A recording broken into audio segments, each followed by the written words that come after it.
O paano nung kasama kita?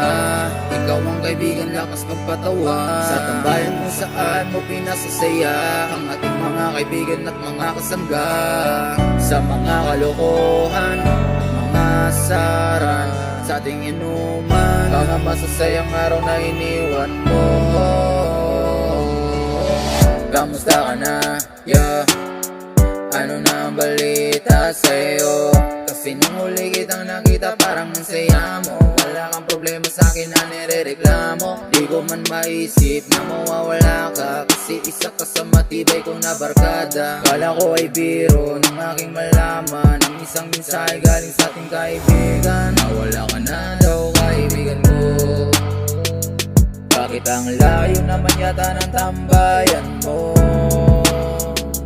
Paano na ang tagay namin para sa'yo? Paano ka namin bibilhan ng yosi na gusto mo? Paano ka namin mabiro kung saan kami nasanay? Paano ka namin pupuntahan, sa langit ka nakatambay?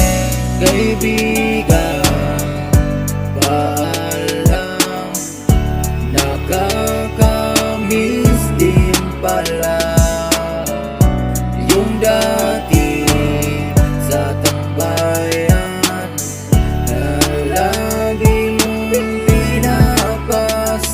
Ikaw yung taong marunong magpasensya, magaling magbiro at marunong makisama. Sobrang nakakamiss mga iniwang alaala. Mula kasi nung bata tayo na ay magbarkada. Naalala ko pa noon, panahon umuulan, magkakasama tayong lahat sa gilid ng daan. 50-50 lang sa'yo dahil mga tambay tayo. Dahil mga bata pa at wala rin mga trabaho. Kahit na ganun pa man ay ang bagong sa lahat. Pati na sa mga problema natin mabibigay. Kaya mamimiss ka namin dahil ang layo mo na. Di katulad sa pandakan na kung uuwi ka pa. Mga alaala mo ay dala-dala mo. Iniisip ko pa rin, bakit ba ang daya mo? Iniisip ko na lang, ganito siguro buhay. Darating ang araw na dyan din kami tatambay.